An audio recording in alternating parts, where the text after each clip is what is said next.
కొత్తగా నేను చెప్పేది ఏం కాదు, కానీ ఇక చాలామంది తల్లులు ఉన్నారు కదా, వాళ్ళ యొక్క పరిస్థితి ఎలా ఉంటుంది అనేది ఒక మదర్ అయిన తర్వాత లేదా ఒక తల్లిగా మార్పు చెందిన తర్వాత పరిస్థితులు ఎలా ఉంటాయంటే, after giving birth it takes a woman 6 months for her internal wounds to heal.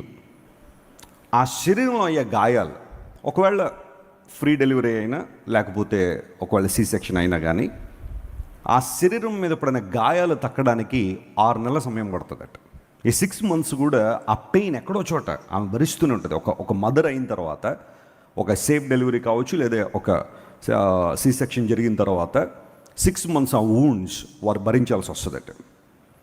12 months for physical recovery, కంప్లీట్గా రికవర్ అవ్వడానికి, ఒక బిడ్డకి జన్మనిచ్చిన తర్వాత అన్ని విషయాల్లో రికవర్ అవ్వడానికి అట్లీస్ట్ 1 year పడుతుందట.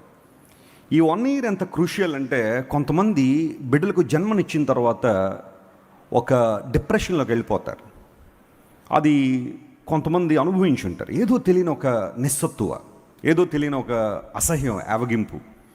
ఆ బిడ్డకి జన్మనిచ్చిన తర్వాత కొంతమంది తల్లులు ఆ డిప్రెషన్లోకి వెళ్తారు. So 12 months for physical recovery, 2 years for hormonal balance అట. ఒక శరీరంలో, స్త్రీ శరీరంలో హార్మోన్స్ అన్నీ కూడా బ్యాలెన్స్ అవ్వడానికి, అంటే తల్లి అయిన తర్వాత 2 సంవత్సరాలు పడుతుందట కంప్లీట్ బ్యాలెన్స్లోకి రావడానికి. ఆ తర్వాత ఒక 5 years to rediscover her identity.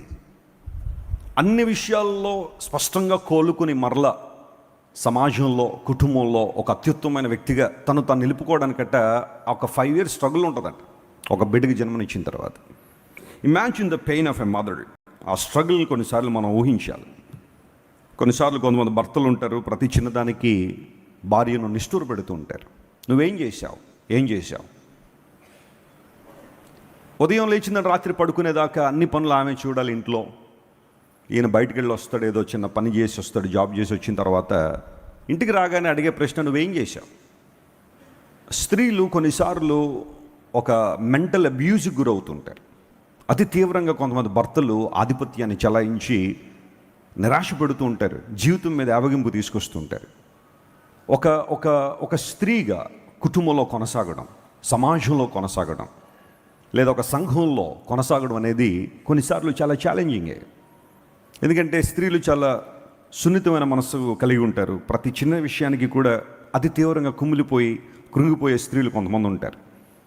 ఒక ప్రక్కన భర్త నుండి సరైన సహకారం అందకపోతే, ఒక ప్రక్కన అత్తమామల నుండి వచ్చే ఛాలెంజెస్ కావచ్చు, లేదా ఆ కుటుంబ సభ్యులు భర్త తరపున వారు మాట్లాడే మాటలు కావచ్చు, లేదా వారి సొంత సిబ్లింగ్స్ వారి మీద కలిగి ఉండే అభిప్రాయాలు కావచ్చు, సమాజం వారి గురించి మాట్లాడుకునే మాటలు కావచ్చు, సంఘం వారి గురించి మాట్లాడుకునే మాటలు కావచ్చు.